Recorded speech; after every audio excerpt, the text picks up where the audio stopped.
Alors bonsoir à toutes et à tous. Donc ce soir le cours est dédié pour la Refoua Shelema de tous les malades et en particulier pour Yaakov Ben Chaim et pour Naomi Bat Liora Rachel qu'Hachem il leur envoie une Refoua Shelema parmi tous les malades et on rajoutera des autres noms à la fin du cours. Ce cours il est dédicacé donc ce sont des personnes qui ont pris en charge.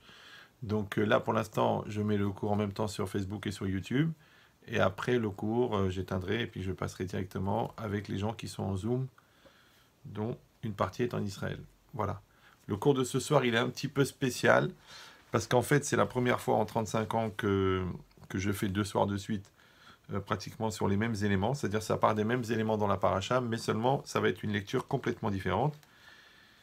Et puis en plus, il est un peu chargé. Donc voilà, je vous souhaite à tous une bonne réfoua pour le mal de tête. Voilà.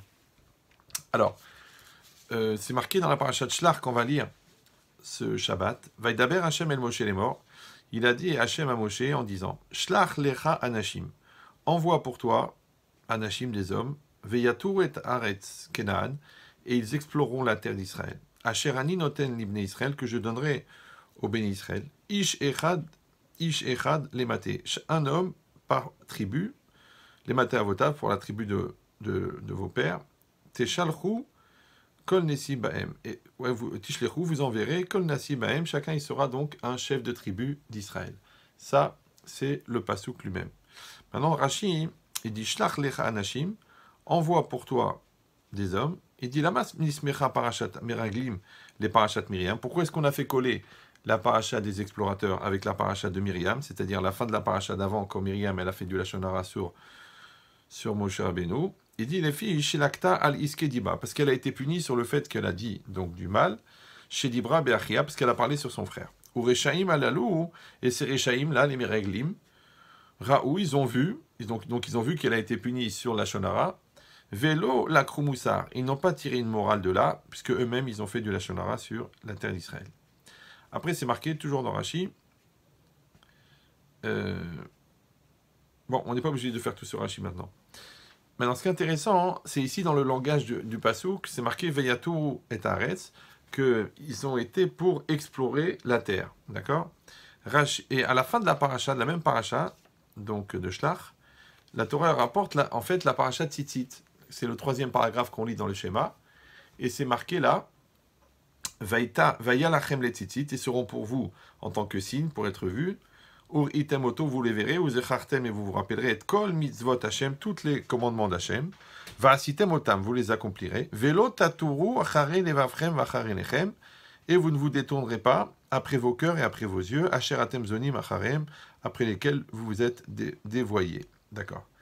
Qu'est-ce qu'il dit Rashi ici? Velo taturu achare levavchem, vous ne détournerez pas après vos cœurs. Il dit kemo mitur haaretz. Tout de suite Rashi fait remarquer ce langage-là. Velo taturu Achari Levafrem, d'accord, ça veut dire quoi? La tour, ouais, c'est explorer.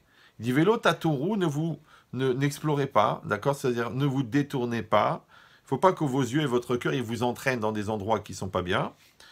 Et de là-bas, on apprend justement l'interdit d'avoir des pensées obscènes ou des pensées de avodazara, d'idolâtrie. Il dit Rashi, vélo tatourou achari Levafrem, kemo mitur haaretz, comme ouais, d'explorer la terre. Donc au début de la paracha, encore une fois, on parle des explorateurs, et le verbe pour explorer, c'est via Tour et Taaretz, ils exploreront la terre. Et à la fin de la paracha, dans paracha Tzitzit, on dit Velo Taturu. Et donc Rashi dit, ouais, comme Mitur Haaretz. Et là, Rashi l'explique, Alev Vainaim em meraglim lagouf. En vérité, le cœur et les yeux sont les explorateurs du corps. Mais Sarserim lo et Averot. C'est eux, les yeux et le cœur, qui vont apporter les fautes, qui vont présenter les fautes, les averot, au corps. Aïn roé, il dit Rashi, l'œil voit, ve'alev chomed, le cœur convoite, ve'agouf oset averot, et le corps, c'est lui qui fait les fautes. Donc, qu'est-ce qu'on voit, nous, ici? Donc, le lien entre le début de la paracha et la fin de la paracha, avec cette notion de la tour. D'accord? D'aller D'ailleurs, c'est intéressant parce que même aujourd'hui, comment on appelle une agence? Un tour opérateur, d'accord? Donc, et la tour, c'est d'aller explorer, d'aller visiter. Il dit donc maintenant, quand c'est marqué Velo taturu achare levavchem v'achare nechem, vous ne vous détournerez pas après vos cœurs et après vos yeux. Maintenant, évidemment, les commentaires, déjà, ils posent la question, pourquoi c'est marqué Velo Tatoru, Achare Levafrem, Vachare Nechem, après vos cœurs et après vos yeux. Normalement, on aurait dû dire après vos yeux et après vos cœurs. Pourquoi? Parce que d'abord, quelqu'un, il voit quelque chose, et ensuite, la chose, elle rentre dans son cœur, et ça le trouble. D'accord? Imaginez quel genre de choses un homme, il peut voir, et ça le trouble. Chacun y réfléchira selon ses besoins personnels. Il dit, mais en vérité, c'est l'inverse. C'est que d'abord, la personne, elle voit, et ensuite, elle ressent. D'accord? Premièrement. Rachid dit en plus, Alev Ve'ainaim, le cœur et les yeux sont les méraglim du corps, sont les explorateurs du corps. Pourquoi? Parce qu'en fait, le corps lui-même, il est aveugle. D'accord? Il voit rien, le corps, c'est de la viande. D'accord? Et, et qu'est-ce qu'il va faire? Qu'est-ce qu'ils vont faire les yeux? Ils vont aller explorer, ils vont aller ramasser des informations et les ramener au corps. Ils vont les ramener au cœur, qui lui va les interpréter, va les utiliser ou va les subir. D'accord? Donc il ramène les choses vers le monde intérieur.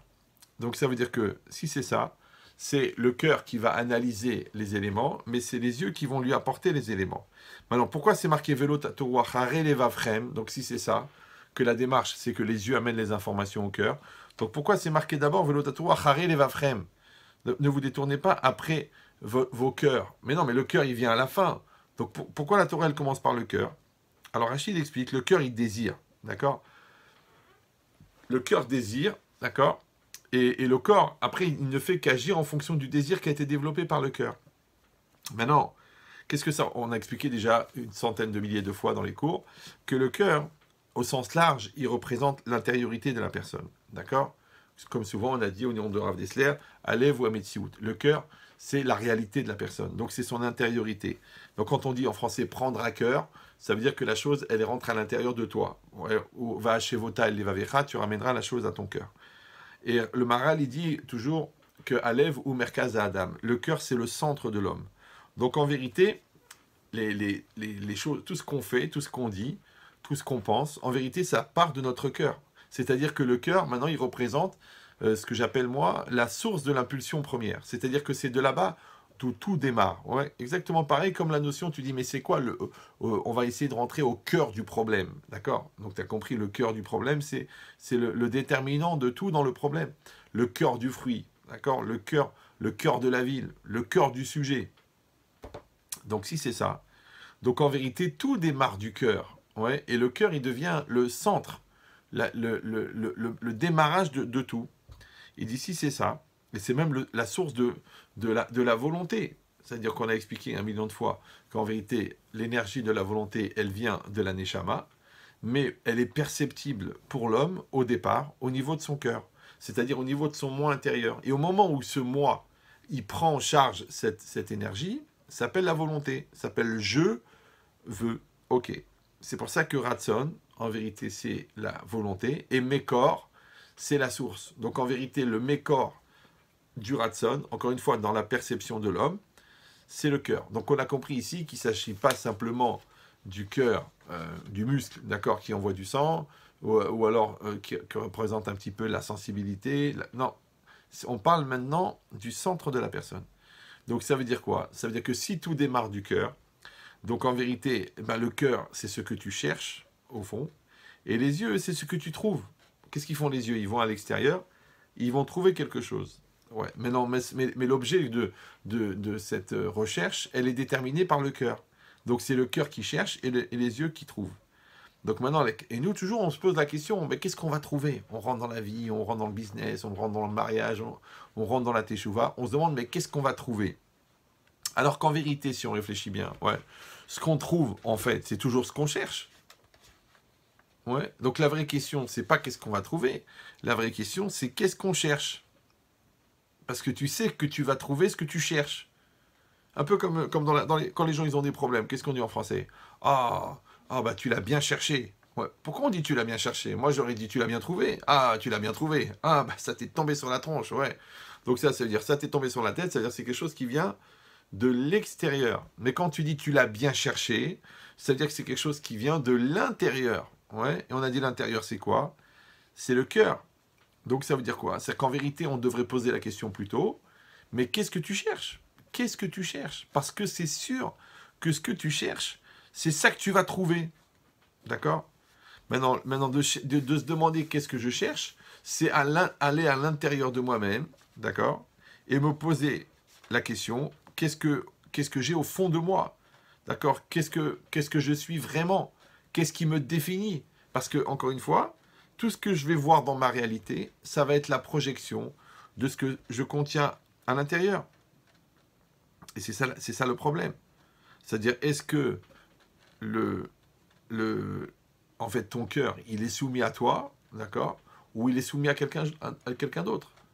C'est pour ça que quand la Torah, elle parle du Yetzer Hara, elle dit Ve'afta et Hashem Elokecha bechol levavecha, d'accord. Tu aimeras le Yetzer Hara, tu aimeras Hashem de tous tes cœurs, au pluriel.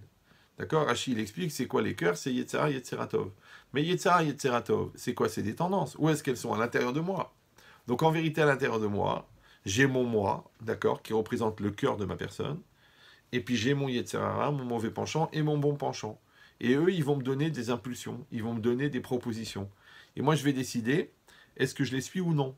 Mais quand la Torah, elle dit Bechol levavecha, d'accord, ça veut dire quoi? C'est-à-dire que normalement, on aurait dû dire tu aimeras Dieu de toute ta personne. C'est quoi Bechol levavecha? Ça veut dire que tu dois assujettir une tendance négative qui est en toi pour aimer Hachem et assujettir une tendance positive qui est en toi pour aimer Hachem. Donc, utiliser tes pulsions positives pour aimer Hachem et utiliser tes pulsions négatives pour aimer Hachem. Dans les deux cas, d'accord?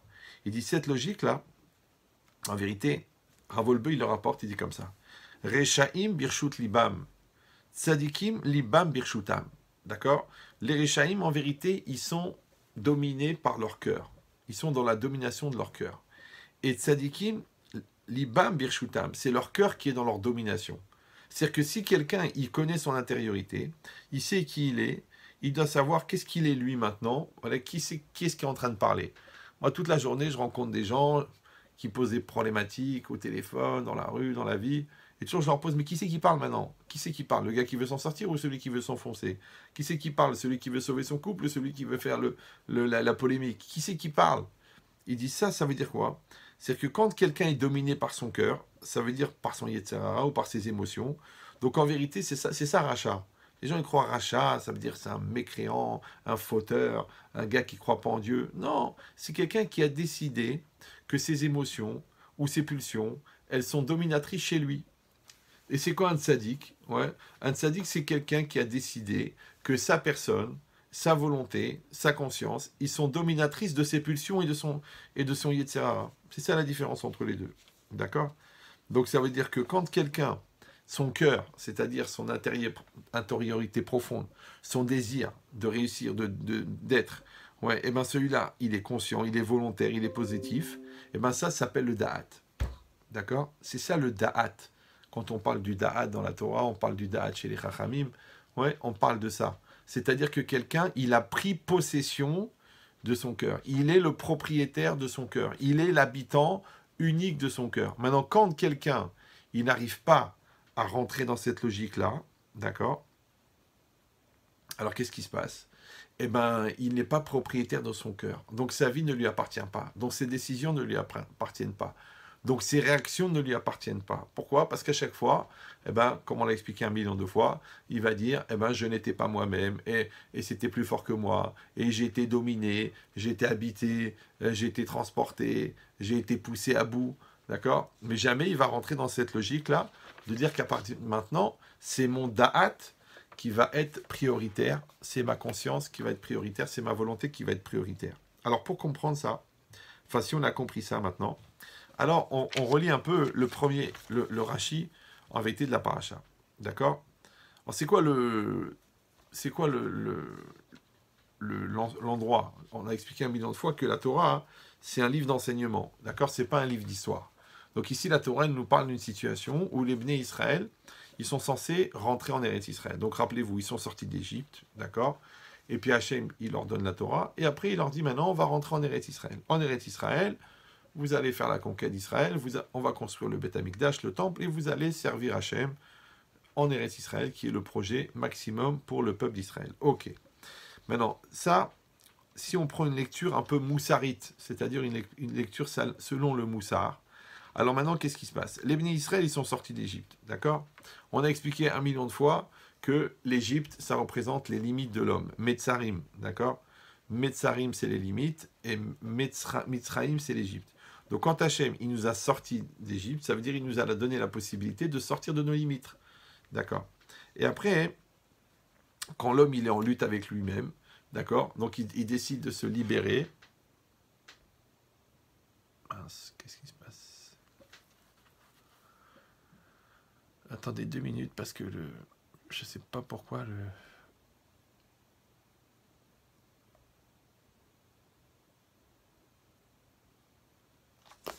le YouTube il a sauté. Bon, ça prouve que le Yetzirah n'est pas content de ce qu'on est en train de faire.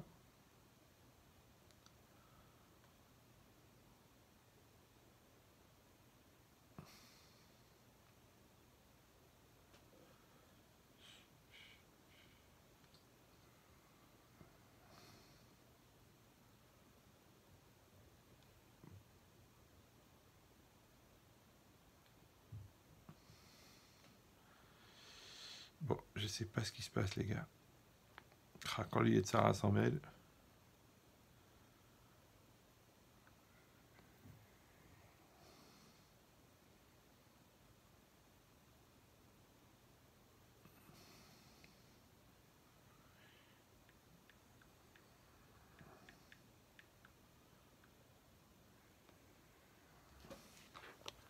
Bon, je sais pas.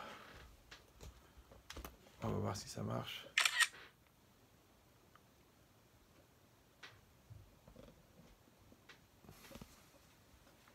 Bon, alors donc, on est en train de dire donc que les bénis Israël sont sortis d'Égypte, et puis ils se sont libérés du Yetzirah qui représente Pharaon, et maintenant ils doivent rentrer en Eretz Israël. Mais c'est quoi ça? C'est en fait, c'est une nouvelle situation. À chaque fois que tu dois rentrer dans une nouvelle situation, d'accord? Évidemment que c'est nouveau, d'accord? Maintenant que tu dois rentrer en Eretz Israël, que tu dois rentrer dans le mariage, que tu dois rentrer dans un nouveau choix, que tu dois créer un business, que tu dois rentrer à la fac, que tu dois rentrer à la yeshiva, à chaque fois que tu vas être devant une situation de choix, donc cette situation de choix, elle va générer un stress, d'accord? Elle va générer une peur, elle va générer un manque de confiance. Et là, ici, à ce niveau-là, on peut lire, encore une fois, une lecture de Moussard, que ici, l'homme, en vérité, c'est le peuple d'Israël, qui se présente devant le choix de rentrer en Eretz Israël. Moshe Rabbeinu, ça serait un petit peu comme le Yetzirah. Évidemment, Hachem, c'est Hachem. Et l'homme, en vérité, il aurait son Yetzirah d'un côté, qui va lui dire, écoute, envoie les explorateurs, tu vas te faire massacrer en Israël. Et Moshe qui lui dirait, mais non, il n'y a aucune raison de faire, et tout ça, on va y arriver. Et la personne, elle est perdue au milieu. Ouais. Et bien, dans tous les choix qu'on a, on aura toujours ce doute-là, on aura toujours ce mal-être, et de savoir comment est-ce qu'on va réagir. Et ici, la Torah, quand elle nous parle, encore une fois, d'un événement ponctuel, c'est comment les béné Israël ont eu peur, et donc ils ont décidé d'envoyer les explorateurs. En vérité, nous, si on l'élargit à toutes les situations où la personne, elle a besoin de rentrer dans un choix, parce qu'il y a une situation qui s'impose à lui, et lui, il doit avoir cette maturité de rentrer ou non. Mais il est coupé en deux à l'intérieur. Parce qu'il a une pensée qui lui dit, attends, c'est pas évident, et si ça marche pas, et si ça pas, et si c'est pas ça, et si c'est pas elle, et si le magasin il est mal placé, et si je suis mal accueilli par les personnes, et si la banque elle refuse le prêt. Donc tous ces problèmes-là, qui sont en vérité la logique des Meraglim, des explorateurs. Et de l'autre côté, une voix à l'intérieur, qui est Moshe Rabbeinu, qui lui dit, mais écoute, t'as aucune raison d'avoir peur, écoute, t'es un gars gentil, t'es un gars sympa, t'as une situation, les beaux-parents, ils vont t'aimer tel que tu es, la faculté, tout le monde s'est adapté, la yeshiva, tu vas faire ton maximum. Donc ça veut dire quoi? Ça veut dire qu'à chaque fois que la personne, elle est devant cette situation, en vérité, elle se retrouve exactement dans la situation où les béné Israël étaient à ce moment-là. Maintenant, ce qui est intéressant, c'est qu'ici, quand c'est marqué dans le pasouk, Shlach Lecha, d'accord? Shlach Lecha, comment on va traduire ça? Shlach Lecha, ça veut dire Shlach, envoie, toi, Moshe Rabbeinu, comme si Hachem il s'adresse à Moshe, il lui dit c'est toi qui envoies, Shlach Lecha. Ou Shlach Lecha, comme la traduction, c'est envoie aussi pour toi, d'accord? Ou Shlach Lecha, ça veut dire vers toi, d'accord? Où est-ce qu'on a vu un Lecha comme ça? Alors on a été chercher là-bas dans Bereshit. C'est-à-dire que dans la paracha de Lech Lecha, justement, là-bas, qu'est-ce qui est marqué? Hachem, il s'adresse à Moshe Rabbeinu et il lui dit Lech Lecha, d'accord? il dit à Avram Avinu, Lech Lecha, d'accord. Lech Lecha et la Haaretz Asher Areka, va vers la terre. Va-t'en vers la terre que je t'indiquerai. D'accord. Maintenant, et là-bas, le Lecha, comment tu vas le traduire? Que Hachem, il s'adresse à, à Abraham, il aurait pu dire Lech, va. C'est quoi Lech Lecha? Lech Lecha, ça sert à quoi? Ouais. Tu dis Lech, va. C'est quoi Lech Lecha? Alors tu dis la traduction la plus facile à comprendre, Lech Lecha, va pour toi. D'accord? Ou alors, Lecha, comme tu dis, Ani Olech le Yerushalayim, je vais à Yerushalayim, Ani Olech le Paris, le Lamed, ici, il veut dire vers. Donc ça veut dire quoi? Va vers toi. D'accord?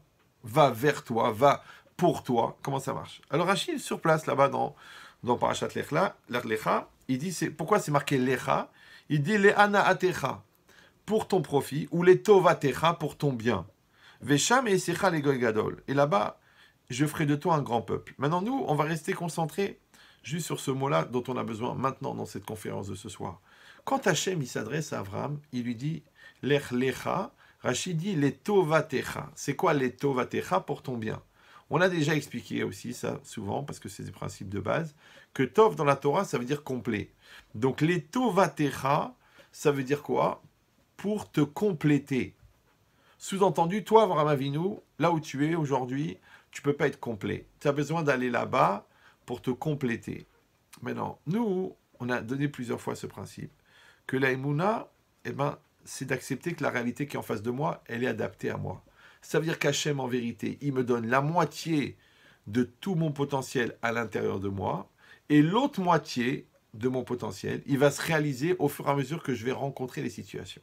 C'est-à-dire que cette situation-là, elle vient compléter une moitié en moi. Je traduis. C'est comme si toi, je te donne 1 million de dollars. Combien tu es riche de combien?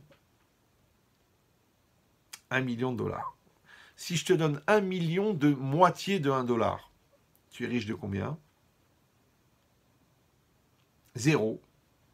Bah oui, d'accord. Parce que des moitiés de dollars, on ne peut rien faire avec. Maintenant, imagine, je te donne 1 million de moitié de 1 dollar, mais l'autre moitié de chaque dollar, je te les donne au fur et à mesure de la vie. D'accord? Donc là, tu rentres dans une situation, il y a 5 moitiés de dollars. Donc du coup, tu as 5 dollars entiers. Après, je te donne 10 moitiés de dollars. Donc tu as 10 dollars entiers. Après, je te donne 100 moitiés de dollars. Alors tu as 100 dollars entiers. Maintenant, tu rencontres ta femme. Waouh, 50 000 dollars. Bon, tu réussis ton bac, 30 000 dollars. Tu trouves un appartement alors que tu n'as pas où aller, 5 000 dollars. Donc ça veut dire quoi? C'est-à-dire que toute la vie, en vérité, tu vas compléter les demi-dollars. Donc on est tous milliardaires en demi-dollars, mais il faut devenir complet. Maintenant, le complet, d'accord? Le complet, c'est que maintenant, on vient compléter ce qui était manquant. Donc, Akadosh Baruch Hu, il nous a créé manquant. Et nous, qu'est-ce qu'on fait? On va compléter. Donc, les Tovatecha, puisque Tov, ça veut dire Shalem, ça veut dire complet.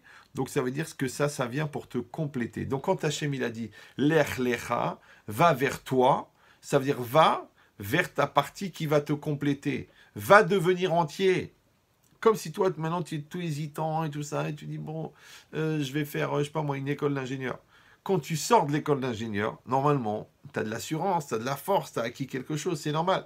Donc, en vérité, tu as été vers toi, ingénieur. Vous me suivez ou non?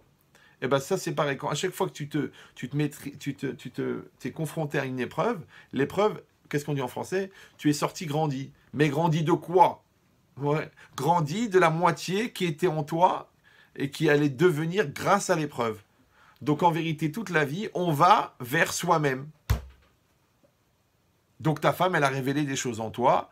Donc tu vas vers le toi qui va devenir toi grâce à ta femme. Ton mari va révéler des choses en toi. Donc tu vas vers le toi qui est révélé par ton mari. Les enfants, ils vont révéler des choses chez vous. Les gens qui vont vous énerver vont révéler des choses chez vous. Les gens qui vont vous faire réfléchir vont révéler des choses chez vous.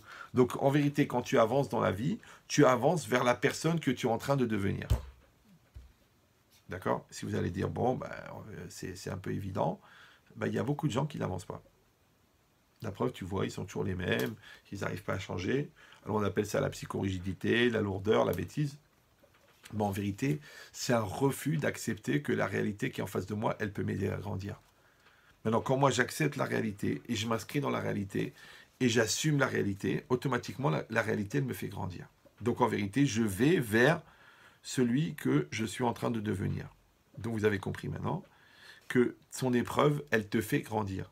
Donc, alors Hachem, quand il te dit l'ech lecha, c'est-à-dire va vers ton présent, fusionne avec ton présent, accepte l'épreuve, d'accord, comprends qu'elle est adaptée à toi, et ensuite grandis avec elle. Donc en vérité, l'ech lecha, pour Abraham, ça veut dire va vers ton devenir. D'accord? Va vers la personne que tu es censé être. Maintenant, si c'est ça, d'accord? Alors maintenant, venez, on relit notre pasuk à nous. Qu'est-ce qu'il a dit Hachem à Moshe? Shlach lecha. D'accord? Et on a dit encore une fois, en dehors du pshat simple, du sens simple, où Hachem s'adresse à Moshe, il lui dit va toi, d'accord? Nous, on utilise cette paracha dans une lecture morale, d'accord? Et on parle de la personne elle-même. Donc, shlach lecha, qu'est-ce qu'il dit Rashi? Va vers toi. Qu'est-ce qu'il dit Rashi? Envoie vers toi. Il dit les dartecha. Ça va? Si vous vous rappelez bien, dans les 16 premières minutes, on a expliqué que le da'at, c'est le cœur de la personne. C'est l'intériorité de la personne. D'accord? Et qu'est-ce qu'il dit Rashi ici? Shlach lecha, ouais. Envoie lecha vers toi. Rashi dit les dartecha. Envoie vers ton da'at. D'accord? Tout à l'heure, on a dit c'est quoi le da'at? C'est ta personne profonde. C'est ton intention profonde. C'est aussi ta connaissance de toi-même et du monde. Et c'est aussi ta volonté. Pourquoi? Parce que le da'at, c'est un mot compliqué. La da'at, ça veut dire savoir. Donc c'est la connaissance. Ok. C'est la masse des informations que tu côtoies et que tu ramasses en toi. Après, da'at, ça veut dire aussi l'intention. Dans quelle intention tu fais cela? Ma da'at shelcha. Donc le da'at, ça veut dire la volonté. Mais le da'at aussi, c'est la conscience. C'est-à-dire l'arc électrique établi entre toi et la réalité.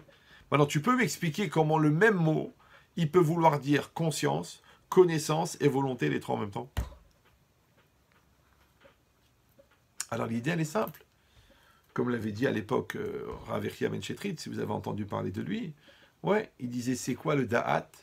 Le da'at, c'est de vivre sa connaissance en toute conscience et selon sa volonté.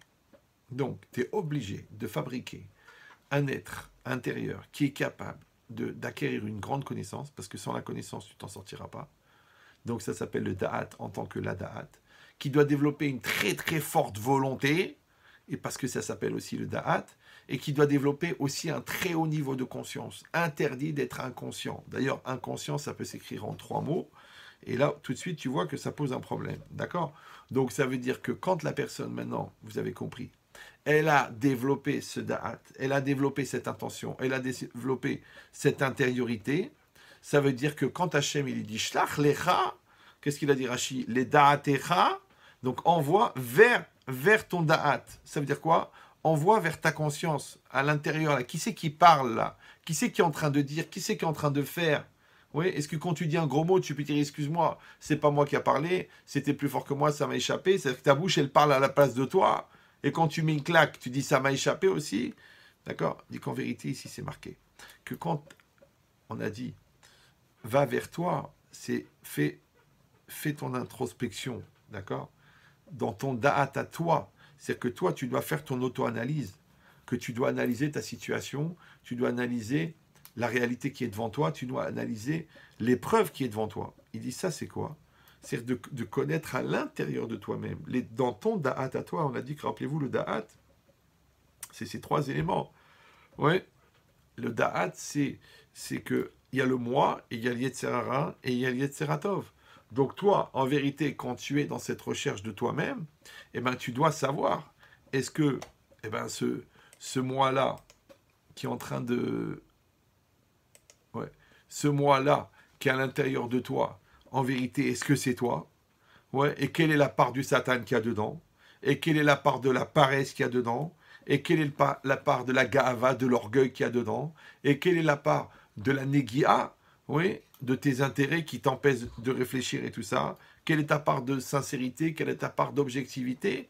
Maintenant, si tu n'arrives pas à analyser à l'intérieur de toi-même quelle est véritablement la nature et la composition de ton da'at, fais très attention, puisqu'on a dit que tu ne vas trouver à l'extérieur que ce que tu as à l'intérieur. Vous me suivez ou non? C'est-à-dire que les gens, ils passent leur vie à se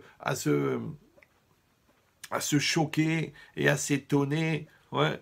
Comme ils disent les philosophes, l'homme, c'est le seul animal qui s'étonne. Mais on n'est pas d'accord avec eux. Premièrement, parce on pense qu'on n'est pas des animaux. Et deuxièmement, parce qu'on ne s'étonne pas. L'étonnement, il vient des gens qui dorment. L'étonnement, il vient des gens qui sont dans le coma. L'étonnement, il vient des gens qui sont dans le déni de réalité, des gens qui sont dans le déni de responsabilité ou de culpabilité. C'est-à-dire qu'ils n'ont pas la connaissance d'eux-mêmes. Mais quelqu'un qui se connaît, il sait très bien qui il est, il sait très bien ce qui est en train de se passer en face de lui, il sait très bien que c'est adapté. Donc arrête de dire ma femme elle m'énerve, parce que tu sais très bien qu'elle s'énerve à cause de la gueule que tu fais, d'accord? Arrête de dire mes enfants ils sont bruyants, puisque leur seul défaut finalement c'est d'être vivants. Arrête de dire mais comment ça se fait que le patron il court derrière moi, mais en vérité t'es un glandeur. Donc ça veut dire quoi? Ça veut dire que la logique elle est que celui qui se connaît, qui connaît son fond, qui connaît son intériorité, il n'y a plus de surprise. Donc ça veut dire quoi? L'homme il s'étonne. Mais qui c'est qui s'étonne? Celui qui prend de l'acétone. D'accord? Mais celui qui est normal, entre guillemets, qui est conscient, qui est vigilant, qui investit, il n'y a pas d'étonnement. Donc ici, le problème, il est là. C'est que maintenant, on a à faire un choix. Devant nous, il y a une situation qui nous oblige à décider, à franchir le pas. D'accord? Et à ce moment-là, on est tiraillé. D'accord? C'est ce qu'on a dit tout à l'heure. Il y a le moi et il y a le Yetzeratov, le bitachon, la confiance, d'accord, les midot tovot, et ça représente Moshe Rabbeinu dans le pasouk. Et de l'autre côté, il y a le Yetzerara, il y a la peur, il y a l'angoisse, et si ça marche pas, et si on n'y arrive pas, d'accord, et ça représente les Meraglim. Maintenant, qu'est-ce qui se passe? Akadosh Baruch Hu, ouais, il pose la question, il dit, mais je comprends pas. Encore une fois, Moshe Rabbeinu, il vient chez Hachem, il dit, les Bnei Israël, ils veulent envoyer les explorateurs, d'accord. Qu'est-ce qu'il dit Hachem? Shlach lecha, les dartecha. Ça veut dire, c'est toi qui décides. Dis-moi ce que tu veux faire. Dis-moi toi ce que tu veux, toi, d'accord? Comme toi, tu viens et dis, papa, qu'est-ce que t'en penses? Voilà, j'ai 32 ans, ça serait bien que j'arrête d'être seul. Tu veux te marier? Ah, je ne sais pas si je peux dire ce mot-là, c'est dur de s'engager. Qu'est-ce que tu veux? Tu veux te marier? Qu'est-ce que tu veux? Tu veux faire le business? Qu'est-ce que tu veux? Tu veux rentrer à l'Yeshiva? Qu'est-ce que tu veux? Tu veux faire tes chouvas? Mais c'est à toi de décider. Moi, je rencontre tous les jours des gens qui voudraient que je décide à leur place. Mais moi, je ne m'adresse pas aux fous, moi. Moi, je m'adresse aux gens normaux. Les gens normaux, nous, en tant que Rav, le maximum qu'on peut faire, c'est étayer leurs réflexions, élargir le champ de leurs doutes. Dire, est-ce que tu as tenu compte de ça? Est-ce que tu as tenu compte de ça? On essaie de leur donner tous les éléments, d'accord? Mais à un moment ou à un autre, il va falloir décider. Qui c'est qui va décider? Toi? Moi, combien de fois, mais qu'est-ce que vous en pensez, Rav Chetrit? Je reste avec elle, je la quitte, je reste avec elle. Mais papa, c'est toi qui va l'avoir sur le dos toute ta vie. C'est pas moi qui va décider pour toi. Non, les gens, ils voudraient ça, ils voudraient le lâcher prise. Rav, ce que vous me dites, je fais. Non! Ouais. C'est à toi de prendre la décision et c'est à toi d'être à 100%. Pourquoi? Parce que le degré d'intégration, le degré d'investissement que tu vas mettre dans ton choix, c'est ça qui va te permettre de traverser tous les futurs obstacles. Mais si au départ tu traînes les pieds, et si au départ tu veux qu'on t'oblige, et si au départ tu n'es pas investi, et si au départ tu n'es pas confiant, mais fais gaffe, parce que ce que tu contiens, c'est ça que tu vas projeter, ce que tu contiens, c'est ça que tu vas trouver. Donc ici, qu'est-ce qui se passe? Quand Hachem dit à Moshe Rabbeinu, Shlach lecha, les dartecha, en vérité, c'est quoi? C'est Hachem qui dit à l'homme, eh ben décide, d'accord? Parce que tu es seul. Hachem lui dit, tu es seul face à ton choix. C'est toi qui dois choisir, c'est toi qui dois grandir. Parce que c'est quoi choisir? Choisir, c'est grandir. Maintenant, le problème, c'est cette solitude. Cette solitude qu'on a devant le choix, cette solitude qu'on a devant l'engagement, cette solitude qu'on a devant les investissements. C'est dur, ouais. Alors ça fait penser à quelque chose. Vous savez, quand Avraham Avinu, Hachem lui a demandé de faire la Hakeda, de faire le sacrifice d'Israël, il était en train de marcher sur la route. Donc il était avec Yitzhak, il était avec les serviteurs. Et qu'est-ce qui est marqué là-bas? Vayar et Tamakom mirachok. Il a vu l'endroit de loin. D'accord? Donc si vous traduisez littéralement, ça veut dire que Avraham Avinu, ça y est, de loin, il a vu l'endroit où est-ce qu'il devait aller. Mais les Chachamim, ils disent, En Makom et la Kadosh Baruch Hu. Quand c'est marqué Makom dans le verset, bien que Makom, ça veut dire le lieu, mais ça veut dire aussi Akadosh Baruch Hu. C'est une allusion à Hachem qui s'appelle aussi Makom. Amakom, Baruch Hu, Baruch Hamakom. Ouais. Donc qu'est-ce que ça veut dire? Vayar et Amakom Mirachok, il a vu l'endroit de loin, ça veut dire il a ressenti qu'Hachem s'était éloigné de lui. Rabotai, tout le monde connaît ce sentiment-là. Pourquoi? Quand tu arrives devant un choix, quand tu arrives devant une épreuve, quand tu arrives devant une décision, tu sens la solitude de l'épreuve. En vérité, c'est quoi la solitude de l'épreuve? C'est qu'à ce moment-là, Akadosh Baruch Hu, il s'écarte de toi. Ça veut dire que tu es seul devant l'épreuve. Et qu'est-ce qui reste devant l'épreuve? Il dit un commentaire là-bas extraordinaire. Il dit, quand tu es devant une épreuve, en vérité, Hachem, il s'éloigne de toi. Qu'est-ce qui reste? Écoutez bien. La connaissance, ta connaissance de la Torah et ta hirat shamayim, ta crainte de Dieu. C'est tout. Vous me suivez ou non? Si tu peux avoir fait 45 conférences sur l'importance de... Mais là, tu es devant ta Gemara. Tu l'ouvres ou non? Tu peux dire, mais c'est très grave, l'adultère, Hazve Shalom, lo alinu simsilenu. Et là, tu es devant la secrétaire, la folle. Ouais. Ou tu peux dire la cache-route, mais bien sûr que c'est important, ça veut rien dire. Mais là, tu te retrouves à la gare de Saint-Étienne, tu as très faim, il est minuit, il reste un seul sandwich, jambon fromage. Qu'est-ce que tu vas faire? Ouais, tu vas enlever le fromage pour pas manger le lait et la viande mélangée. Donc ça veut dire que la personne, ouais, elle va se retrouver devant une situation de décision. Et là, il y a une solitude. En vérité, c'est quoi? C'est la solitude du choix. Ouais, c'est la solitude de l'engagement. Et là, Hachem, il va s'écarter de toi. Pourquoi? Parce qu'on a dit, en fait, la seule manière de grandir, c'est que Hachem, il t'accompagne jusqu'à la situation. Et après, il va se réunir avec toi après la situation. Mais au moment de la situation. Si Hachem, il est là, tu ne peux pas grandir. Donc, il va falloir que tu assumes. C'est ça qui fait mal au ventre. C'est pour ça qu'on a envie d'aller aux toilettes au moment où on est devant une épreuve. C'est pour ça qu'on stresse devant l'examen. C'est pour ça qu'on a peur devant le client. Pourquoi? Parce qu'en fait, devant l'épreuve, Hachem, il nous quitte. Et qu'est-ce qui te reste? Eh bien, il te reste tes acquis, il te reste ta connaissance, il te reste ton expérience, il te reste ta volonté de réussir. Et c'est cette chimie-là, entre toi et l'angoisse du problème qui fait que tu grandis. C'est pour ça que grandir et souffrir, ça rime. D'accord? Parce que pour grandir, il faut souffrir. Et grandir, ça fait souffrir. Et c'est pas grave. Tu dis, mais c'est un peu maso, non? Mais non. Parce que quand tu fais de la musculation, ouais, tu as mal aux muscles, mais tu es plus fort. Ok. L'argent que tu as gagné en travaillant, il est dur à gagner, mais tu sais le dépenser. L'argent que tu as gagné en volant, il n'a aucune valeur. D'ailleurs, il s'envole. Ouais, c'est de l'argent volant, puisque tu l'as volé. D'accord? Donc tu vois bien que la difficulté, c'est une espèce de garantie de la valeur de ce que tu contiens et de ce que tu produis. Et d'ici, c'est ça. Donc il y a cette solitude-là devant l'épreuve. Alors là aussi, c'est intéressant. Parce que, vous savez, c'est marqué que quand Yaakov, il devait rencontrer Esav, il s'est séparé du reste de sa famille parce qu'il devait aller chercher des choses qu'il avait oubliées. Des Pachim Ketanim, elle dit la Gemara. Et qu'est-ce qui est marqué là-bas? Vaïvater Yaakov Levado. Yaakov est resté seul. D'accord? Et le Midrash, il rapporte, il dit, il y a un autre endroit où c'est marqué Levado dans la Torah. C'est marqué Kinisgav Hashem Levado, qu'à la fin des temps, oui, il va y avoir Triatametim. Mais avant la Triatametim, avant la résurrection des morts, tous les hommes seront morts. Ouais, il dit le Midrash, et Hachem, il sera seul. Maintenant, là-bas, Hachem, il est seul sans les hommes. Pourquoi? Parce que tous les hommes sont morts. Et c'est avant qu'Hachem, il fasse la résurrection des morts. Donc, Kinisgav Hachem Levado, lorsqu'il résidera Hachem seul, parce que là-bas, il est Hachem, il est seul sans les hommes. D'accord? Il dit le Midrash de la même manière quand c'est marqué à propos de Yaakov, Vaïvater Yaakov Levado. Yaakov était seul. Il dit seul sans Hachem. Vous me suivez ou non? C'est un hidouche, oui. Alors c'est ce qu'on a dit tout à l'heure. C'est ça, cette solitude de l'épreuve. Que tu sens dans l'épreuve que Hachem, il te laisse en fait te débrouiller tout seul. D'accord? Ça, c'est un très grand commentaire du Maroc qui s'appelait le Rav Debrasek, pour ceux qui l'ont connu. D'accord? Donc ça veut dire quoi ici? Ça veut dire que quand c'est marqué dans le Passouk, Shlach lecha, d'accord? Envoie vers toi, et Rachid a dit Da'atecha, il dit ça veut dire ici que quand on est devant une épreuve, devant un choix difficile, alors ça nous renvoie à nous-mêmes. Allez, va chercher chez toi. Qu'est-ce que tu veux? Qu'est-ce que tu crois? Qu'est-ce que tu penses? Maintenant, qu'est-ce qui est marqué là-bas dans Devarim, à propos de ce passage-là où les Bnei Israël y sont venus? Pour ceux qui ont assisté au cours hier soir, j'ai expliqué parce que c'est marqué Vatikrevun Elai Kulchem.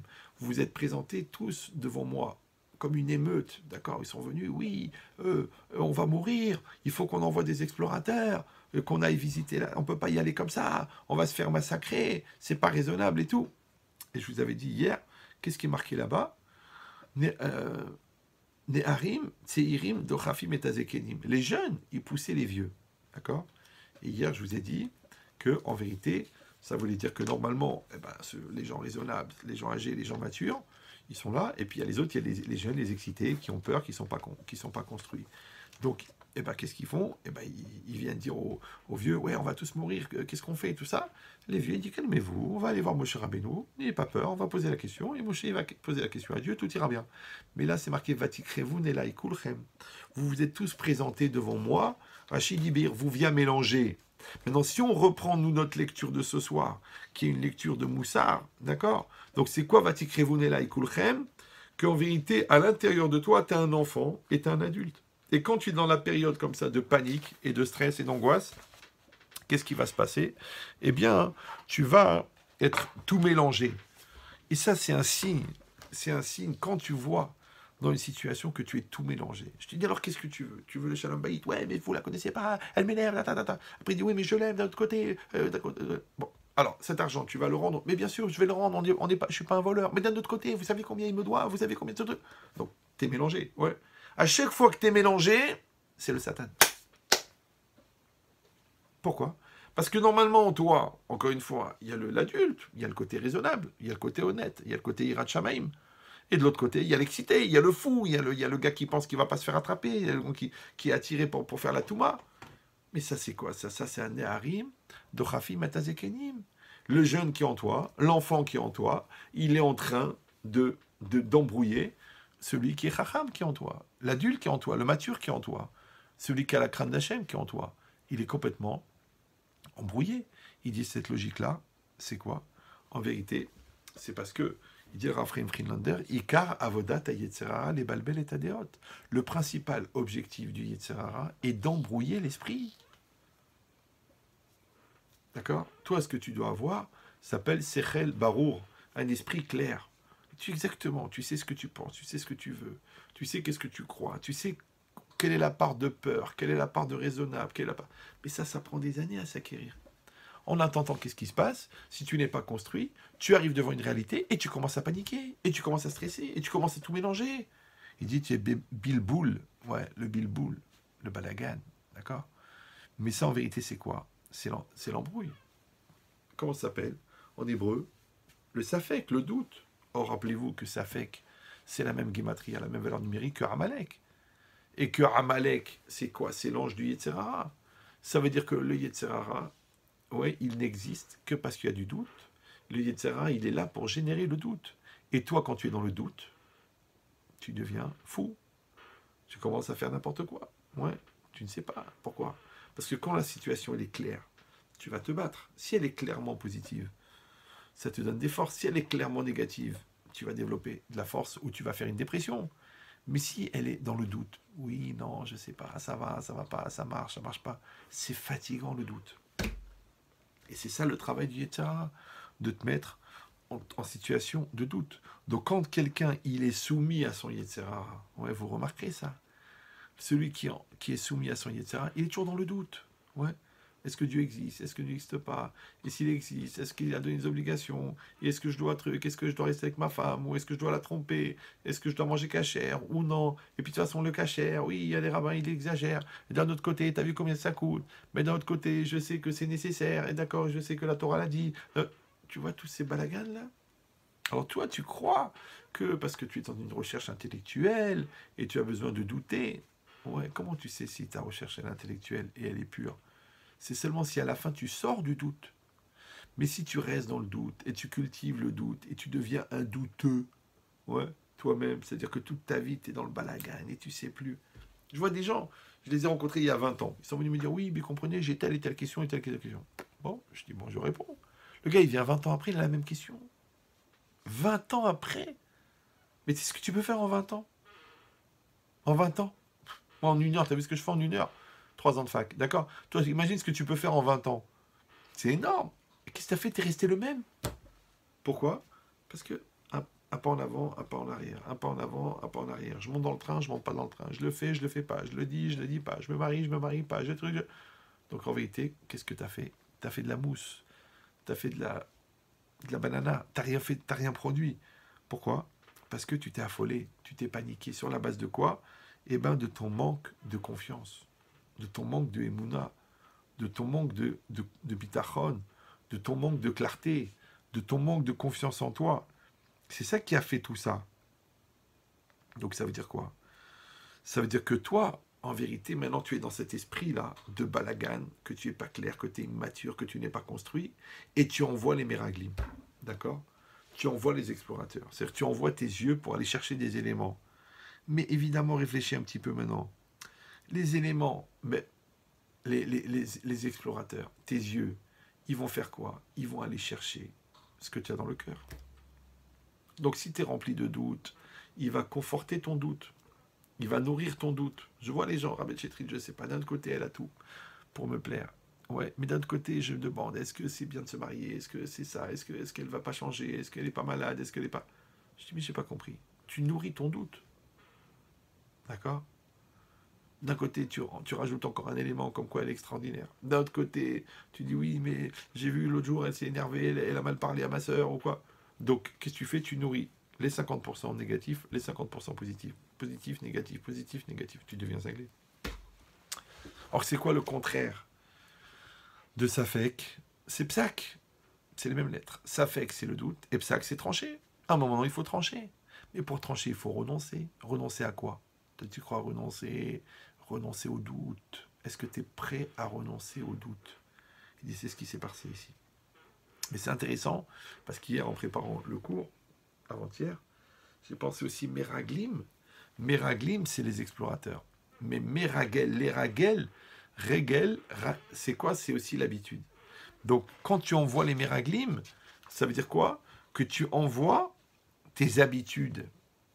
Il y a des gens comme ça, des fois la situation les oblige à changer. D'accord? Comme des fois, des gens me disent, écoutez, Ramet Chetrit, avec cet enfant-là, j'ai fait comme ça, j'ai fait comme ça, j'ai fait comme ça. Je dis, alors ça a marché? Il m'a dit non. Ben, je dis, il faut essayer une autre manière.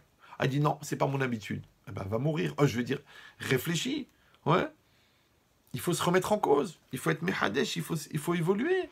Ce qui a marché avec un enfant, ça ne va pas marcher avec l'autre. C'est comme ça. Alors qu'est-ce qu'il faut faire? Il faut trouver la solution. Il faut trouver la manière. Mais pour ça, il faut être prêt à changer. Mais toi, qu'est-ce que tu fais? Tu envoies les méraglim. Donc, tu envoies tes habitudes.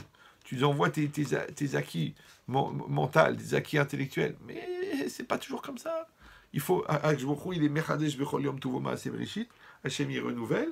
Dans la Torah, il faut des chidushim, il faut des enseignements nouveaux. Chaque mois, il y a Rosh Chodesh, d'accord? C'est-à-dire le nouveau mois. Rosh Hadash, une nouvelle tête, d'accord? Donc l'homme, évidemment, il doit être prêt, parce qu'il est pris dans ce balagan total, il doit être prêt à se remettre en cause. Mais toi, tu n'y arrives pas. Alors qu'est-ce que c'est marqué là-bas? Ve Moshe nimlach Shrina. Hachem, Moshe, il a demandé la vie à la Shekhinah. D'accord? Donc ça veut dire quoi? C'est que toi, maintenant quand tu es perdu, qu'est-ce que tu fais? Tu t'en remets à ton Yetzeratov. D'accord? Parce que Moshe ici représente les Yetzeratov. Et ton Yetzeratov, évidemment, qu'est-ce qu'il fait? Il en réfère à ta Neshama, qui représente Akadosh Baruch Hu. Donc en vérité, qu'est-ce que tu recherches? Tu recherches le Da'at Torah. C'est quoi l'esprit de la Torah? Qu'est-ce qu'elle dit la Torah dans cette situation? Comment est-ce qu'elle approche le problème? Dans n'importe quel domaine, tu veux savoir qu'est-ce que la Torah elle dit? Qu'est-ce que la Torah elle pense? Pourquoi est-ce que tu as besoin de la vision de la Torah? Tu dis, j'ai pas besoin, j'ai la science, j'ai des psychologues, j'ai des psychanalystes. Eux, ils ont un autre mode de raisonnement qui est basé sur l'observation. Mais l'observation de quoi? Des critères. Mais les critères, il y a des critères dont ils ne tiennent pas compte. Ils ne tiennent pas compte de la Neshama, ils ne tiennent pas compte du Yetzirah, ils ne tiennent pas compte des peurs, ils ne tiennent pas compte des souffrances, des vies antérieures. Comment ils vont faire des calculs? L'idée, c'est ça. C'est qu'en vérité, quand la personne, elle va s'adresser, comme les Bnei Israël, ils s'adressent à Hachem. D'accord? Donc, qu'est-ce qu'ils font? En vérité, ils s'adressent au Da'at Torah. C'est quoi? C'est le bon sens du Da'at Torah. Qu'est-ce qu'il dit Hachem? Il leur dit, d'accord, un truc incroyable. Oui.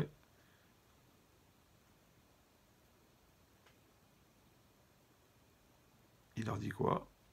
Il leur dit, Ani, ah oui, parce que c'est en Rashi, Ouais.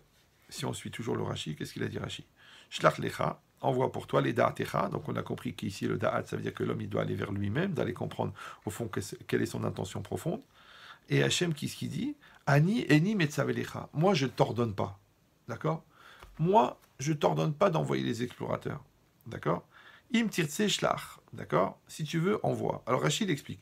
Les filles chez Baou Israël, parce qu'ils sont venus, les bénis Israël, vers Amrou, ils ont dit Nishlecha anashim nefanenu. Nous allons envoyer des hommes devant nous. Kemoshe Neymar, comme c'est marqué, Vatikrivu Nela Ikulchem. D'accord? Vous vous êtes approchés tous en même temps. Et ça, c'est ce qu'on a expliqué précédemment. Ou Moshe, on continue Rashi, ou Moshe Nimlach Mashichina. Et Moshe, il s'est automatiquement tourné vers la Shrina, vers Hachem. Amar, alors qu'est-ce qu'Hachem il a répondu? Ani Amarti la M chez Itova. Moi, je leur ai dit que la terre est bonne. Imaginez un petit peu la discussion. D'accord? Hachem, les bénis Israël, ils disent à Moshe, on a peur, qu'est-ce qu'on va trouver dans cette terre? Hachem, il répond, moi, je leur ai dit qu'elle est bonne, la terre. D'accord? Ça veut dire quoi? C'est-à-dire que Hachem, écoute bien, il a créé le monde. D'accord? Pourquoi faire? Pour recevoir la Torah et pour rentrer en Eretz Israël. Il a accompagné Avraham, Yitzhak et Yaakov. D'accord? Tout ça pour pouvoir, à qui il a promis qu'ils allaient recevoir la terre. Il leur a promis, évidemment, qu'ils allaient recevoir la terre. Il vous a fait sortir d'Égypte, avec tous les miracles et toutes les choses, avec les plaies, ouais. Il a ouvert la mer, tout ça pour que vous puissiez ensuite arriver sains et saufs dans le désert pour recevoir la Torah, pour ensuite recevoir l'Eretz Israël. Il vous a donné la Torah pour que vous puissiez avoir le mode de fonctionnement de comment développer, travailler et appliquer dans la terre d'Israël. Tout ça pour entrer en Eretz Israël. Et maintenant, qu'Hachem, il a fait tout ça depuis la création du monde. Vous venez et vous demandez, on va vérifier. Ouais. On va voir. Est-ce qu'elle est bonne ou est-ce qu'elle n'est pas bonne, cette terre? Alors à chaque fois, quand je fais ce cours-là, je donne cet exemple. C'est un barreau, un jeune homme, ouais, qui habite à Anvers. Et il est bien, il est gentil, il est sympathique. Bon. Et son père est diamantaire. Et lui aussi, il a appris le diamant. Bon, il a fait la yeshiva, et après, il a appris le diamant. Ok. Et puis, il se marie. On lui fait un chidour, il se marie. Et ben, au Hachem, sa femme, elle tombe enceinte. Et ils ont un bébé. Il est magnifique, il est magnifique. Mais seulement le problème, c'est que ça s'est un peu mal passé au niveau de l'accouchement. Et malheureusement, à cause de ça, elle ne peut plus avoir d'enfant. Et ils disent, bon, au Hachem, on a un beau bébé, il est en bonne santé, c'est bien. Et ils commencent à éduquer cet enfant. Et l'enfant, il grandit. Au fur et à mesure. Maintenant, lui, ce monsieur, il travaille dans le diamant. Donc, il voit à peu près 3-4 000 diamants par jour. Et à chaque fois qu'il voit un très très beau diamant, il le garde. Il dit ça, ce diamant-là, je le garde pour le fiançailles de mon fils. Quand il aura 21 ans, il va, si Dieu veut, il va rencontrer une fille et ça va être magnifique. Et lui, imagine, tous les jours, il trouve un plus beau diamant. Et toutes les semaines, il en trouve un plus beau. Et à chaque fois, il vend le moins beau, il garde le meilleur. Donc, imagine, quand il arrive à 21 ans, son fils, et que maintenant ils vont lui présenter la jeune fille, et que Baruch Hashem, ça lui a plu, et il a dit maintenant on va se marier, et maintenant le père il dit mon fils, voilà, ça fait 21 ans que tu es né, ça fait 21 ans que je sélectionne des diamants, j'ai vu à peu près 340 millions de diamants, d'accord, depuis que tu es né, et dans tous ces diamants que j'ai vus, j'ai sélectionné celui-là, il est très très beau, d'accord, regarde-le, 21 carats, un stromon, une pureté exceptionnelle. Je peux même pas te dire combien il coûte, tellement il est cher, ouais. Et voilà, ce diamant, il est pour ta fiancée, si Dieu veut, quand on va faire les fiançailles. Et le fils, il regarde son père, il lui dit, papa, ça ne te dérange pas si je le fais expertiser? C'est exactement pareil, d'accord? Hachem, il a tout fait pour qu'on reçoive la terre. Hachem, il a tout mis en place pour qu'on ait cette terre. Et maintenant, nous, on arrive devant, et qu'est-ce qu'on fait? On veut envoyer les explorateurs. Mais vous avez bien compris que cette situation où les Bnei Israël étaient devant la terre, en vérité, c'est une situation qui va se renouveler 1 milliard de fois dans la vie. Parce que ça s'appelle rentrer dans un choix. D'accord? Et dans chaque choix, rentrer dans les études, ou rentrer dans la yeshiva, ou rentrer dans la aliyah, ou créer une entreprise, ou rentrer dans le mariage, ou de prendre une orientation dans la vie. C'est normal que tu as peur à ce moment-là. Mais à ce moment-là que tu as peur, qu'est-ce que tu vas faire? Ouais. Est-ce que tu vas réfléchir et tu vas dire, est-ce que Hachem il m'a amené jusqu'ici pour me planter, pour me faire du mal? Et donc, tu paniques, et tu stresses, et tu as des doutes, et tu veux envoyer les explorateurs? Ou non, tu vas dire, c'est pour mon bien tout ça. Et donc, tu vas pouvoir t'investir avec intelligence et avec maturité dans la situation pour pouvoir l'assumer. Alors, quel va être ton comportement? Alors, regardez, on revient à Rashi. Qu'est-ce qu'il a dit, Rashi? Il a dit Ani, Eni, Metzave Lecha. Ça, c'est un phénomène bizarre. Ouais, rappelez-vous, c'est Hachem qui parle à Moshe Rabbeinu. Il lui dit Shlach Lecha, c'est quoi les Dartecha? Ouais, selon ton esprit à toi, selon ta volonté à toi, selon ta conscience à toi. Il dit Hachem, Ani, Eni, Metzave Lecha. Moi, je ne vais pas t'ordonner d'envoyer les explorateurs. D'accord? Moi, je ne vais pas t'ordonner d'avoir peur. Je ne vais pas t'ordonner de douter. Moi, je ne vais pas t'ordonner. Je ne vais pas t'encourager dans l'angoisse. C'est comme des fois, les gens, ils m'appellent pour des trucs et moi, je les booste. Tu dis, mais Rav, mais j'ai peur, j'y arriverai pas. Qu'est-ce que tu veux que je devienne l'avocat de ta lourdeur? Qu'est-ce que je deviens le défenseur de ta glande? Non. Je lui dis, tu te bouges le derrière et tu te mets un coup de pied au derrière et tu avances et tu vas. Allez, bouge-toi, vas-y, va t'excuser, va arranger, va construire, va investir. Fais ce que tu as à faire. Il dit, mais Hachem, il a dit, mais moi, je veux pas des explorateurs.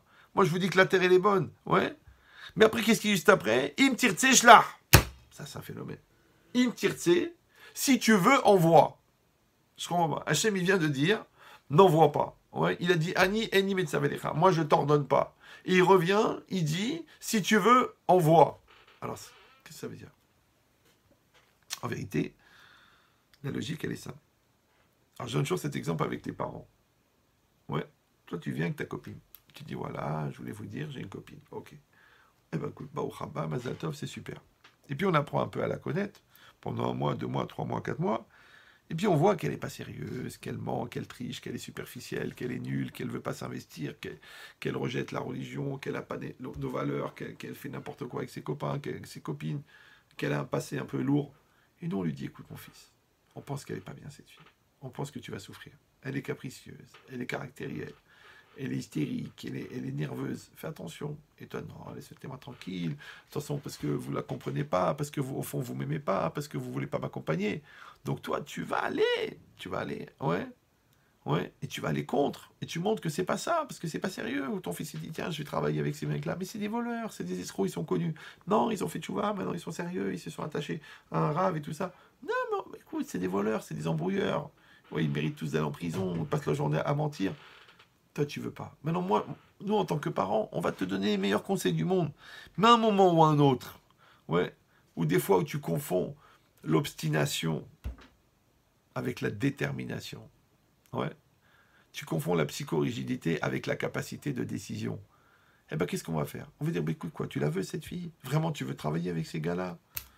Il a dit, im tirtse shlach. Si tu veux, envoie. Et c'est ça le paradoxe. D'un côté, on te dit, moi, je veux pas que tu le fasses. D'accord. Et toi, tu insistes. Alors, il dit, je vais être avec toi. Ben, c'est exactement pareil. D'accord. Ça veut dire que tu veux l'épouser vraiment. Écoute, on va être avec toi. Et tu sais quoi? On va payer le mariage. Et on va t'accompagner. Et on va t'aider. Et tout ça. Mais attention à toi. Que tu reviens dans 2 ans, tu dis, ma femme, elle est folle. Elle me saoule. Elle est hystérique. Elle est égoïste. On t'avait dit. On t'avait prévenu. Maintenant, tu l'as épousée. Baba, tu te la manges. Tu te la vales à la cuillère, à la louche. Ouais. Parce que c'était ton choix. Ah oui, mais c'était pas vraiment un choix. J'étais inconscient, j'étais jeune, j'étais un bébé. Pourquoi tu voulais te marier si tu étais un bébé? Donc ici, cette logique-là, ce paradoxe dans la discussion entre le fait de dire Ani, Eni, Metzavelecha, Hachem, il te dit que c'est pas bien. Mais ça, en vérité, c'est un paradoxe que tu as à l'intérieur de toi-même. D'accord? C'est que tu as une voix qui te dit, écoute, je sens que c'est pas ça, je sens qu'il faut pas le faire, je sens que c'est pas un bon deal, je sens que c'est... Et d'un autre côté, j'ai dit, pourquoi pas? Écoute, des fois, il faut se lancer, des fois, il faut pas réfléchir, des fois, il faut... Et ben, tu vois, cette ambivalence-là, c'est ce qu'il a dit. Ani, Eni, Metzavelecha, moi, je t'ordonne pas. Im tirtse, si tu veux. C'est-à-dire que si c'est vraiment du ratson, si c'est vraiment de la maturité, si c'est vraiment toi-même, alors vas-y, fonce. Shlach, envoie. Ça veut dire quoi? Ça veut dire qu'en vérité, on a dit, ça c'est la situation qui se développe quand on est devant un choix. Et dans un choix, on a dit, il y a un stress qui est créé par le fait d'avoir à décider. Mais en vérité, tous les choix qu'on assume sont bons. Bah oui, parce que si tu as fait un choix et qu'il est mauvais, et que tu l'assumes, ça devient une expérience. Si c'est un choix qui est bon et que tu l'assumes, ça s'appelle une réussite. Donc dans tous les cas, tu gagnes. Mais à condition que tu assumes. C'est ce qu'il a dit. Im tirtse. Im tirtse. C'est-à-dire imata rotse. Parce que imata rotse, ça s'appelle que tu veux, ça s'appelle que tu t'engages. Ça veut dire que tu es à 100% dans ce que tu fais. À ce moment-là, il n'y aura pas de problème. Pourquoi? Parce qu'on a déjà expliqué 1 million de fois que Haratson Novea Neshama. La volonté, elle vient de l'âme. D'accord? Maintenant, la nature profonde de la volonté, c'est-à-dire l'énergie de la volonté. Mais l'orientation de la volonté, c'est la personne. Donc quand je vais prendre cette énergie de mon âme, ouais, dans la nature profonde et la volonté, et je vais la mettre en mouvement, je vais l'investir à l'intérieur de mon choix. Ça s'appelle en français « je m'investis ». D'accord? Alors à ce moment-là, je prends l'énergie de l'âme, je le mets dans le choix. Et bien cette énergie-là, elle s'appelle le ratson. Elle s'appelle la volonté. Dans le chemin dans lequel tu veux aller, on te fait aller. Or, puisque cette énergie, elle vient de la Neshama, donc elle est divine. Donc en fait, quand tu t'engages, tu mets Hachem dans le projet. C'est pour ça qu'il y aura une Siyata Dishmaya, il y aura une aide du ciel, parce que justement, tu as investi. L'erreur, c'est de ne pas s'engager. L'erreur, c'est de se laisser porter par le système. L'erreur, c'est de demander à tout le monde qu'est-ce que tu en penses, qu'est-ce que tu en penses, qu'est-ce que tu aurais fait à ma place. Mais au moment des faits, tu attends qu'on te pousse. C'est d'accord? C'est le syndrome du dentifrice. C'est-à-dire qu'il faut appuyer dessus pour que ça sorte. D'accord? Mais quand on a appuyé dessus, c'était pas toi. Quand tu l'as fait à cause de la pression sociale, c'était pas toi. Quand tu t'es marié à cause de l'âge, c'était pas toi. Quand tu t'es marié parce qu'elle t'a fait le coup de la panne, c'était pas toi. Quand toi, tu as voulu frimer devant tes copains et tu as dit j'y vais, c'était pas toi. Quand tu étais attiré par ses attraits physiques plutôt qu'autre chose, c'était pas toi, c'est la pulsion. Donc en vérité, comme c'était pas toi, donc t'es pas engagé. Comme t'es pas engagé, il n'y a pas d'aide divine. Après tu dis ouais, c'est dur, il n'y a que des obstacles. Et regarde son caractère, regarde sa famille, regarde sa race. Mais où t'étais, toi, Yabrel? Vous me suivez ou non? Où t'étais, toi? C'est comme une cartouche.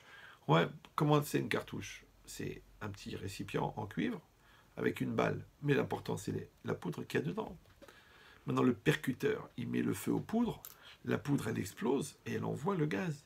Alors, c'est quoi la poudre? Ben, c'est la volonté, c'est la détermination, c'est l'engagement, c'est le fait que tu te mets à 100% dans ce que tu fais. C'est ça qui va projeter.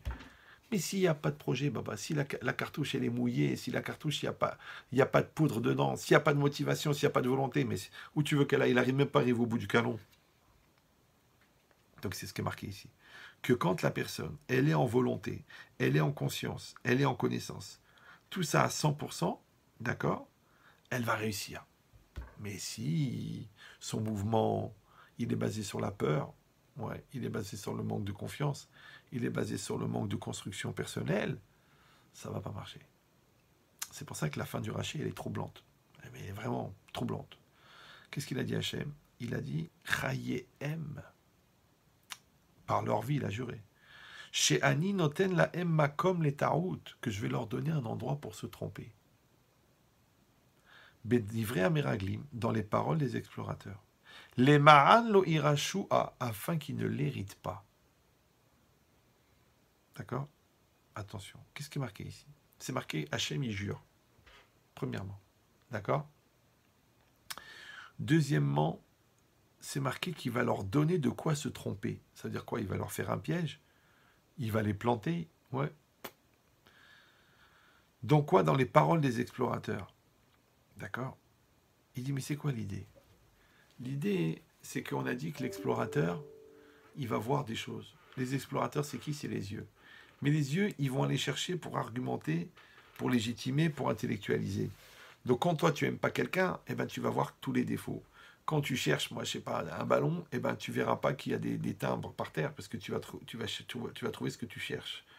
D'accord?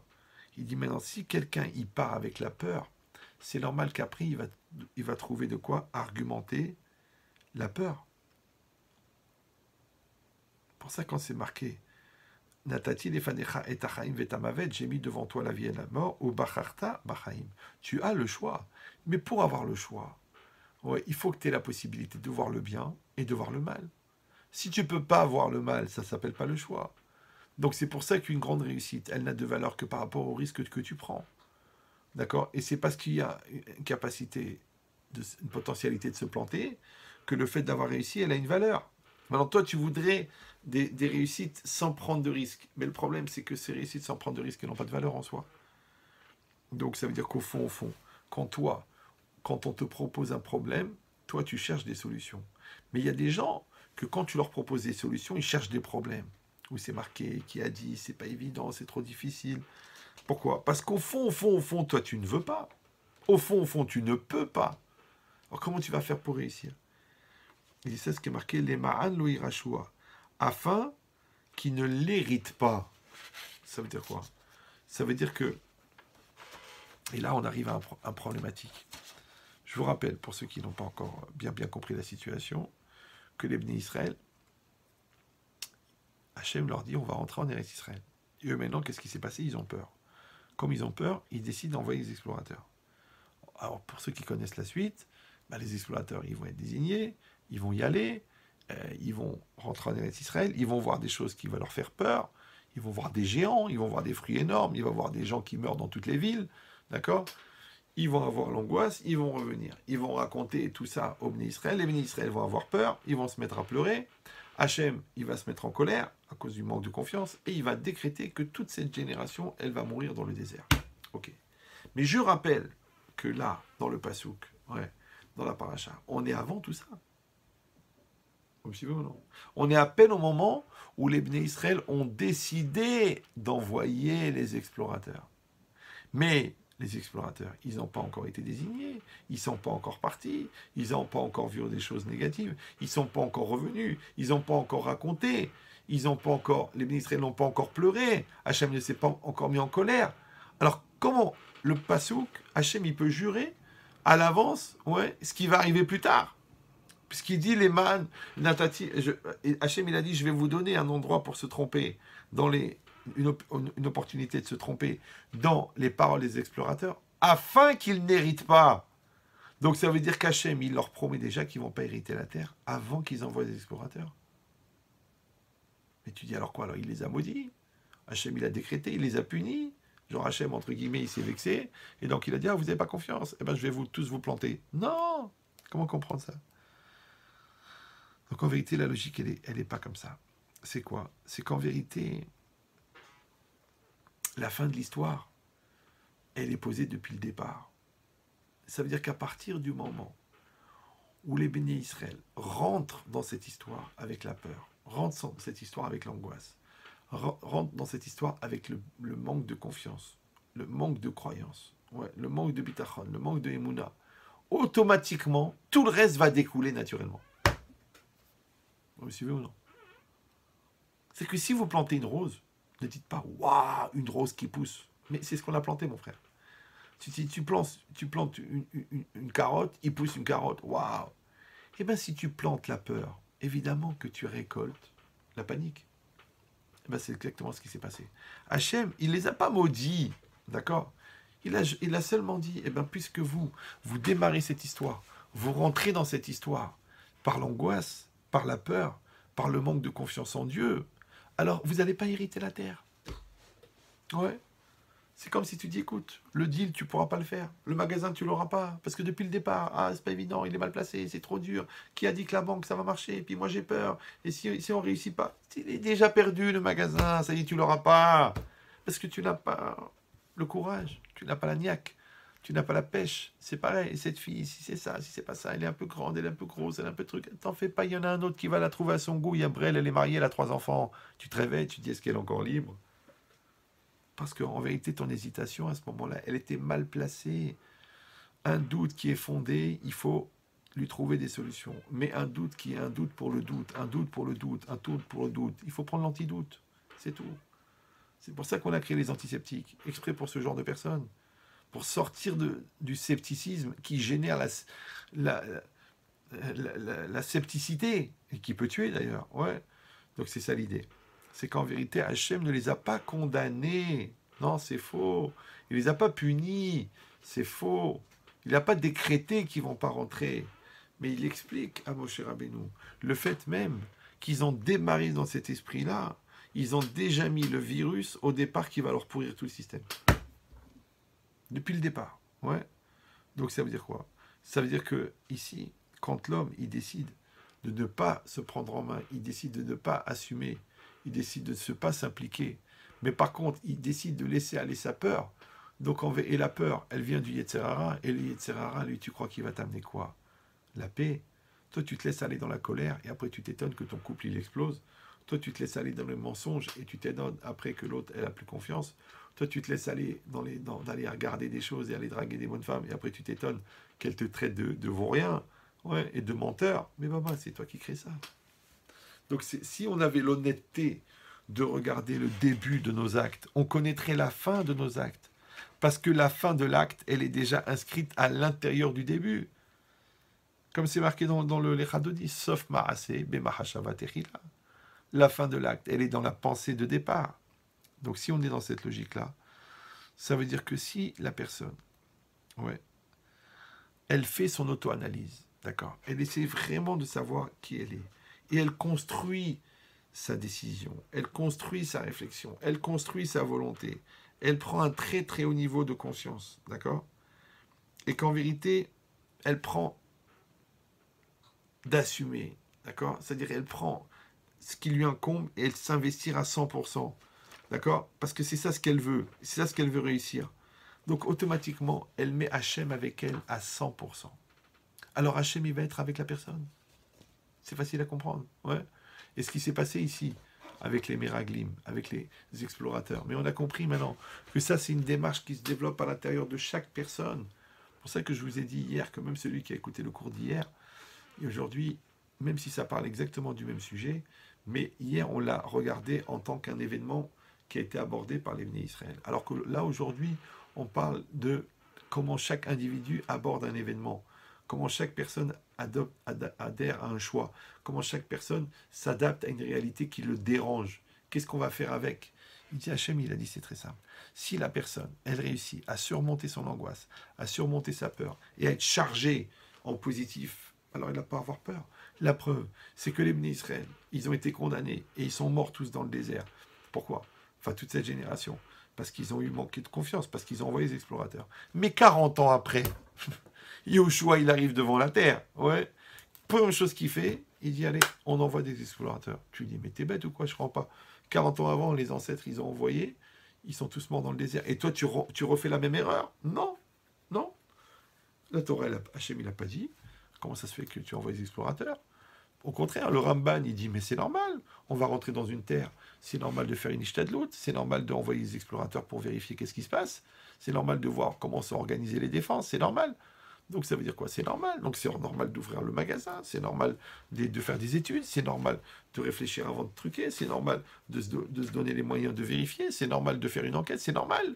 Ah, tu dis le bitachon, alors il le bitachon. Mais le bitachon, c'est pas d'être un tumble, c'est pas d'être brel. D'accord? Donc tu fais ce que tu as à faire. Maintenant, l'idée, elle est simple. Si tu démarres avec un a priori positif, et c'est ce qui s'est passé, parce que quand les Bnei Israël, ils sont restés 40 ans dans le désert, mais qu'est-ce qu'ils ont fait, Rabotai, pendant 40 ans? Ils ont étudié la Torah. Qu'est-ce qu'ils ont fait? Ils ont vu la manne. Ils ont vu que tout était Mina Shamaïm.